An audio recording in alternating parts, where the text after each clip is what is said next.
CLC intern, and we're here at the Oswald Center for the next installation of the Cleveland Leadership Center's Leadership Live Discussion Series. Today we are joined by Bela Krizanovic, Executive Director of the Collegiate Leadership Competition, who spent this morning exploring leadership with the college students in our campus Cleveland Summer Program.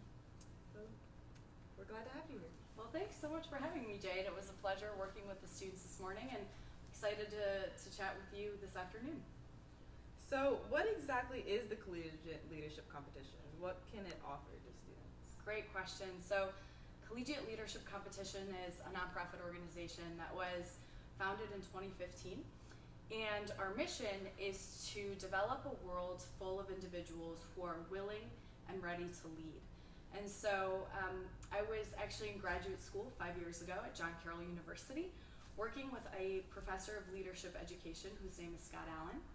And we started developing the idea of a leadership practice field. So we recognize that in leadership education, it's very frequent, there's this very frequent mindset that students will sit in classrooms and learn leadership theories, and we feel that those students will then become better leaders. But what we found is that without an opportunity to practice leadership skills, students can't develop the skill sets that employers are looking for. So we've developed a program where we have an experiential curriculum that includes different leadership curriculum, a certain set of activities that students practice for about 3 months, and they're coached by faculty or staff members at their respective universities from January through March. And then in April, we have a competition season all across the US where those schools come meet and compete against other institutions that have also been involved. So it's a big picture kind of what we're doing at CLC at this point. So the competition is once a year? Yeah, so our competition season typically spans for about 3 or 4 weeks, but those competitions for collegians do take place once annually. So I know earlier today we were going through different leadership activities, and so what is the primary obstacle to leadership development for college students? It's a great question. So, one of the things that we're noticing with college students is that many of them don't feel like they're leaders, and it's because they don't fully understand what leadership is. So we're finding that many college students define leadership as something that's related to having a position of power and authority.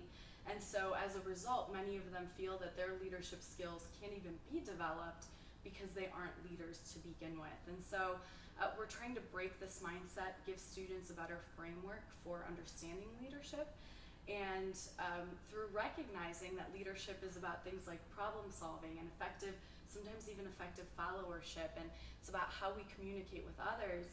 It's through those conversations that students are recognizing I am a leader and there is a place for me in this world to lead. So I would say that that's one overarching trend that we're noticing among collegians.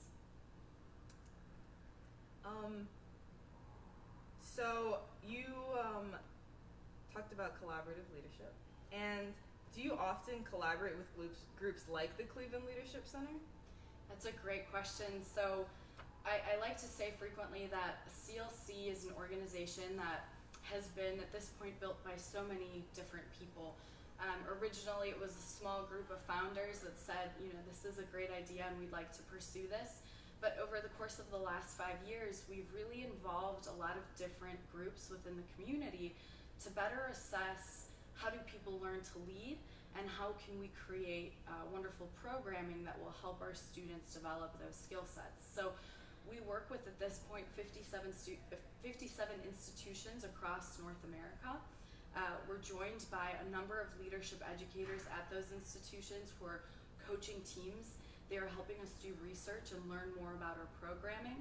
We've also involved a number of employers that are providing opportunities to students, employment opportunities. And so one of those organizations, for instance, is Sam's Club, been a big supporter of us for the last 3 years, and they're helping us to understand what is it that employers are looking for in recent college graduates. So everything that we have accomplished in the last 5 years is really the collective work of a number of different groups within the community that have come together to make CLC what it is today. And So what inspired you to work with college students instead of maybe high school or professional level adults? Yeah, leadership is something that we learn for our entire lives. And so we started with college students because there was an organic need there. We noticed, so Scott, who I mentioned earlier, who was the professor that I started this with, noticed that there was this gap in terms of what students were learning in college and what was being asked of them in the real world. And so we wanted to create that practice field. And so it was natural for us to start with college students, but at this point we've started working with high school students. We've used this curriculum with young career professionals, sometimes even with leaders that are in their 60s and 70s and still trying to continue to develop their leadership skill sets. So, there has been just a number of people that have helped us to make this happen. And, we're appreciative of all their efforts, but colleges was kind of the heart of where it started, and now we're looking to how can we expand this to other groups that could also use this kind of programming. So you were talking about high school students and college students and professionals, and so how can students continue to develop leadership skills after going through one of your programs, and what is one piece of advice you have for them after they go through a program or they want to continue leadership development through experiences in upcoming jobs and interviews? Sure. So, we're here with the Cleveland Leadership Center, and we talked a lot about this morning why Cleveland is important. And so I think one icon of Cleveland is Dan Gilbert, who has this interesting catchphrase, which is "You're here anyways," which means we are here every day, whether it's at our places of work, whether it's at school. And so we're spending our time, so why not give the best that we can give of ourselves in those instances?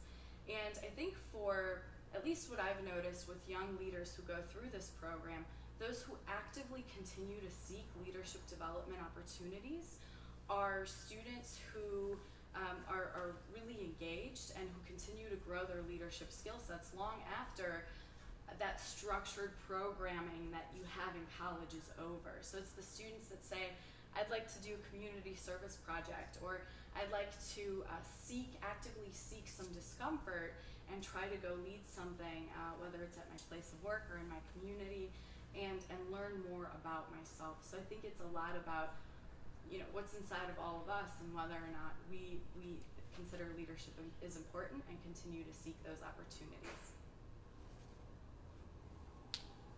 So,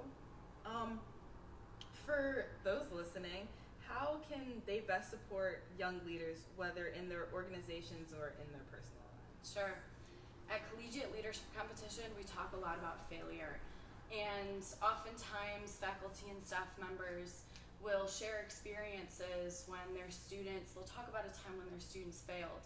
And when we talk to students about instances in which they most learned about themselves, they also talk about instances of failure. And I think it's, for other generations that are trying to let millennials and Generation Z lead, I think it's important for them to understand that it's okay for those leaders to fail. Allow them to try. Allow them to give the best that they can give to learn about themselves and to ultimately learn from their mistakes. So I think that's how we collectively help each other by supporting our efforts and then learning again from our failures and learning how to make the best of what we can moving forward.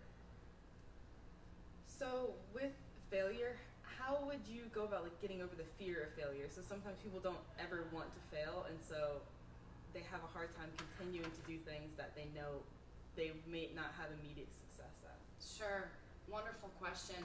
I think this has a lot to do with growth mindset. Failure is very scary. I think it's frightening for anybody to think that there might be an instance in which I might not do well, but it's about finding that courage and the bravery and knowing that if I don't, then I'm not in a state of growth. If I never experience failure, I'll also never learn what the right way is. And so, as we listen to, for instance, successful influencers in every category, many of them say, it was the instances in which I didn't do well that really helped to shape who I am today. But I think ultimately that has to do with courage and finding that courage within ourselves. Thank you. So, thank you so much for joining us today. And so I just have one more question. Sure. And if there's one thing that our audience takes away from today, what do you want to make sure that they remember? Leadership is something that is developed throughout the course of our lives. And so this morning we were working with college students, and we were joined by some professionals who are still talking about ways in which they are continuing to develop their leadership skill sets. Students also start learning leadership very young. We forget this, but we see leadership tendencies in little children. And so this is something that's developed throughout our lives. And I think that individuals shouldn't be in the state of mind where I'm going to go to one conference or one workshop or seek one leadership opportunity, but rather, how can I really immerse myself in this mindset that I need to continue developing these skill sets throughout the rest of my life. Thank you. Thank you, Jay. Thanks so much for having me.